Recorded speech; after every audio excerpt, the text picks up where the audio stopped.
Hello students, welcome back to online video session. Today we will start with third chapter, motions of the earth.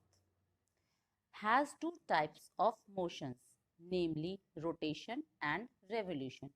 We will discuss these motions in detail. Numbers of one rotation. It is spinning movement of the earth on its own axis. It is also called axial movement of the earth. Our earth rotates and the globe fills and complete its rotation in one day, means 24 hours. The earth takes around 24 hours to complete one rotation around its axis. The period of rotation is known as Earth Day. This is the daily motion of the earth. The axis of earth is an imaginary line which makes an angle of 66.5 degree from the horizontal line or the orbital plane line and 23.5 degree from the vertical line from the earth's orbital plane. The earth receives heat and light from the sun. Since earth is spherical, only half of it gets light from the sun, and a time the portion facing the sun experience day, while the earth half away from the sun experience night. The circle that divides day from night on the globe is called the circle of illumination. This is not considered with the axis. What would happen if the earth didn't rotate? The portion of the earth facing the sun would always experience day, thus bringing continuous warmth to the region. The other half would remain in external darkness and be freezing cold all the time. Life would not have been possible in such extreme condition. Change in length of a day, time affects changing of season, which is essential for life to survive and evolve. Second motion is revolution. The second motion of the earth around the sun in its orbital is called revolution. It is the revolving movement of the earth around the sun in a fixed orbit. That's why it is also called orbital movement of the earth. Earth, the plane formed by the orbit, is called orbital plane. It takes 365 and 1 of day to revolve around the sun. We consider a year as a consisting of 365 days only and ignore 6 hours for the sake of convenience. 6 hours saved every year are added to make one day over a span of 4 years. This pulse of February, thus every fourth year February is of 29 days instead of 28 days. Such a year with 366 days is called a leap year. The earth moves around the sun in an almost elliptical orbit.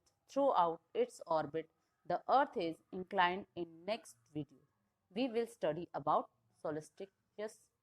Let's welcome back to online video session. Earlier we have studied about motion of the earth. Today we will learn about some winter diseases. Solstice, sol means sun, stress means maximum and minimum position. So solution means maximum and minimum position of the sun. Second is equinox, means equinox. Equal means equal, nox mean night. It refers to that day which has exactly 12 hours day and exactly 12 hours of night. So let's start first with spring equinox. March 21st is spring equinox.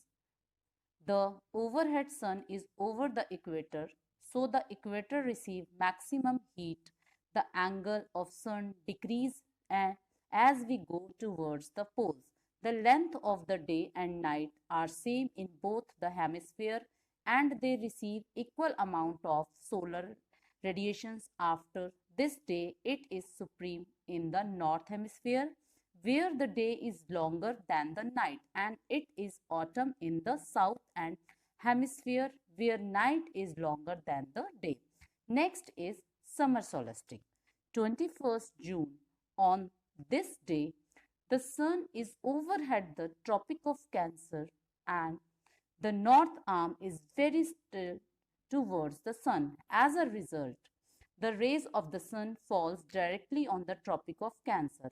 As a result, these areas receive more heat. The area near the poles receive less heat as the rays of the sun are slanting. The length of the day is maximum at the north hemisphere, while in the southern hemisphere it is shortest in a year. There is 24 hours of daylight in the Arctic Circle, while there is 24 hours of night in the Antarctic Circle.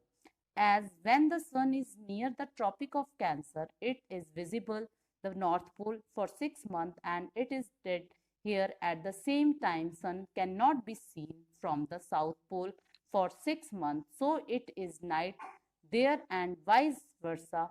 The longest day and the shortest night at these places occur 21st June.